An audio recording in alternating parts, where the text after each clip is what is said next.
Mga kabakyard, magluluto tayo ngayon ng talbos ng sayote na may sahog na inihaw na isda. Tapos bagoong, bawang, sibuyas, tsaka mantika. Maggigisa na tayo.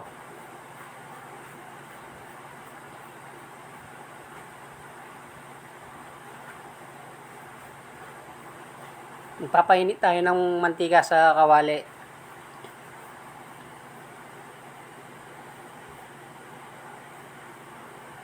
Tapos ilagay natin yung ating bawang.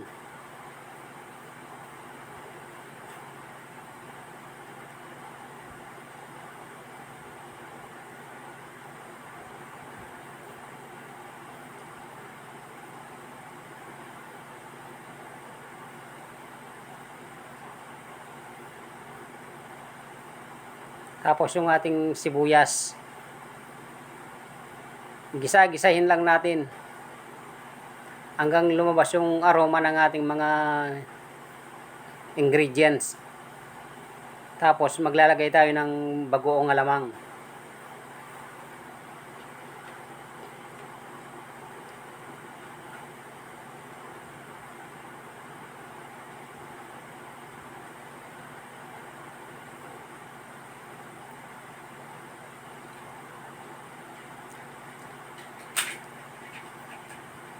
Igisin natin maigi yung ating alamang.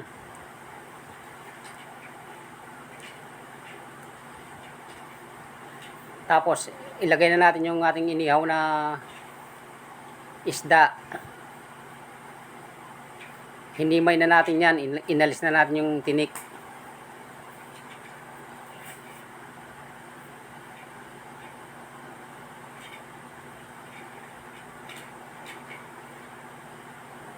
Tapos maglalagay tayo ng konting tubig.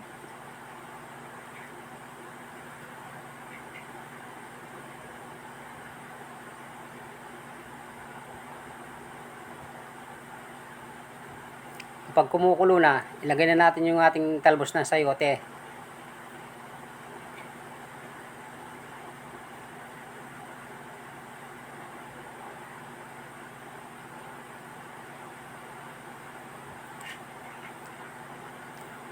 Takpan muna natin para lumambot yung ating talbos na sayote.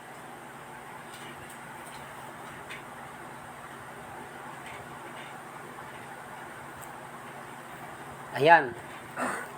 Luto na po ang ating ginisang talbos ng sayote na may inihaw na isda.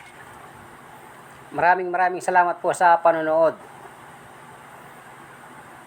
I-follow nyo ako sa aking Facebook page, Emmanuel Farming and Kitchen. At sa aking YouTube channel, Emmanuel Backyard Farming and Kitchen. Maraming salamat po.